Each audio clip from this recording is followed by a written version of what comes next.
Mtazamaji na mfuatiliaji wa Mon TV Online, karibu kuifahamu historia fupi ya mwanasiasa nguri kutoka Tanzania ambaye sasa hivi anagonga vichwa vya habari vingi ndani na nje ya Tanzania. Anafahamika kwa jina la Tundu Lissu. Ila kabla ya yote, na kusihi mtazamaji, hapo chini kuna maandishi yameandikwa subscribe, yabonyeze na turn on notification ili wa kwanza kupata taarifa mbalimbali ambazo siku zote huwa tunaziweka hapa. Nisikuchosha zaidi, twende kazi.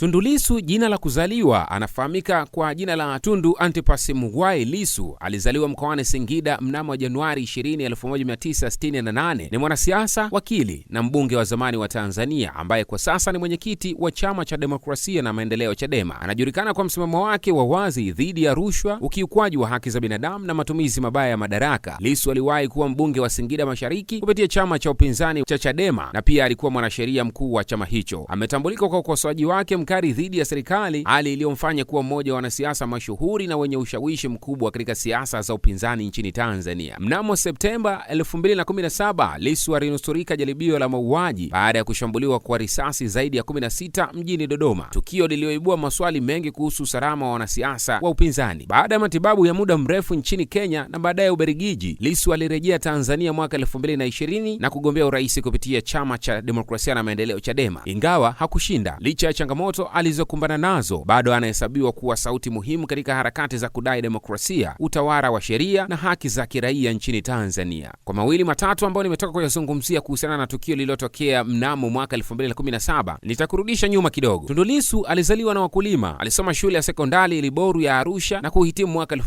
1983. Alafu alisomea sheria katika chuo kikuu cha Dar es Salaam. Alichaguliwa kuendelea kuwa mbunge wa jimbo la Singida Mashariki katika bunge la Jamhuri ya Muungano wa Tanzania katika uchaguzi wa mwaka 2015. Tundu Lissu husifika kwa tabia yake kuikosoa serikali kwa kiasi kikubwa, akitumia taarifa na takwimu nyingi. Kumekuwa na matatizo chungu mzima yaliyowekwa wazi na mbunge huyu, na alishawahi kusema hata nyamaza kuikosoa serikali labda afe, na alisema hivyo kwa sababu mara kadhaa alikamatwa na polisi na kutiwa ndani hadi alipokubaliwa kuweka dhamana. Nikiendelea kukurudisha pia nyuma, mtazamaji wa video hii, mnamo tarehe 7 mwezi Septemba 2017 majira ya saa 7 mchana, Tundu Lissu alipigwa risasi 38, lakini 16 tu katika hizo ndiyo zilimpata katika sehemu za mkononi, miguuni na tumboni. Tukio hilo lilitokea nyumbani kwake Dodoma, Area D, na hii ni baada ya kupata matibabu ya awali. Lissu alisafirishwa hadi jijini Nairobi kwa matibabu zaidi. Baada ya hapo alisafirishwa hadi Ubelgiji alipoendelea kufanyiwa upasuaji hadi kufikia operation 22. Tukio hili lililaaniwa vikali na viongozi na watu mashuhuri mbalimbali kutoka nchini Tanzania, ikiwa ni pamoja na rais wa wakati huo hayati Dr. John Pombe Joseph Magufuli, aliyeandika kwa masikitiko makubwa katika ukurasa wake wa Twitter, sasa hivi X, kwa kulaani tendo hilo lisilo la kibinadamu. Mwenyekiti wa chama cha wananchi kafu aliyetambuliwa na vyombo vya dola, Profesa Ibrahim Lipumba, naye alionyesha kukerwa na tukio la kutandikwa risasi kwa Tundu Lissu, na kwa uchungu Lipumba alivitaka vyombo vya dola kuwatafuta wahusika wa tukio na wapelekwe katika vyombo vya sheria mara moja. Hata hivyo, hakuna aliyekamatwa kutokana na upelelezi. Lissu alikaa Ubelgiji kwa matibabu, lakini pia kwa wasiwasi kuhusu usalama wake nchini Tanzania hadi mwaka 2020. Alirudi mwishoni mwa mwezi Julai ili agombee urais,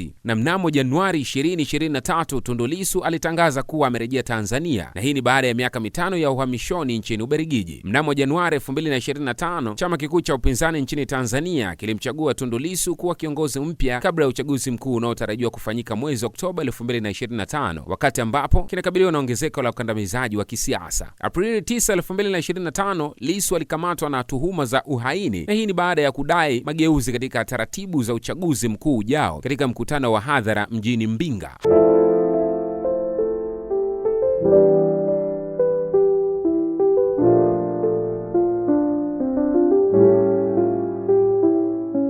Hayo ni machache kati ya yale mengi ya mwanasiasa huyu mashuhuri kutoka nchini Tanzania anayefahamika kwa jina la Tundu Lissu. Na mpaka sasa usikilizwaji wa kesi zake unavyoendelea umekuwa ukitengeneza attention kubwa zaidi kwa wafuatiliaji wa siasa za nchini Tanzania na wale wote wanaofuatilia siasa waliopo nje ya Tanzania. Kila mmoja anazungumza yake kutokana na hizi heka za siasa zinazoendelea mpaka sasa hivi nchini Tanzania, na kumekuwa na mengi zaidi ambayo yanaendelea kuzungumziwa zaidi kwenye mitandao ya kijamii na nje ya mitandao ya kijamii, kwenye vijiwe vya kahawa vijio vya bodaboda na sehemu mbalimbali ambapo wananchi wanakutana wawili watatu wakizungumzia mambo ya siasa na vuguvugu za siasa zinazoendelea kuelekea mwezi Oktoba 2025 ambapo uchaguzi mkuu wa Jamhuri ya Muungano wa Tanzania utafanyika ili kuchagua rais, wabunge pamoja na madiwani. Mimi naitwa Simon na hii hapa ni Mon TV Online, na kusihi mtazamaji na mfuatiliaji wa video mbalimbali ambazo tunakusogezea hapa, usiache kusubscribe, kulike, comment na kushare ili wa kwanza kupata taarifa nyingi ambazo siku zote tunaziweka hapa. Habari za kisiasa, habari za kitamaduni, habari za kimichezo, habari za burudani na makala mbalimbali ambayo tunakusogezea hapa. Tupo kwa ajili yako mtazamaji na mfuatiliaji wa video hii. Asante, tukutane kwenye taarifa na video nyingine.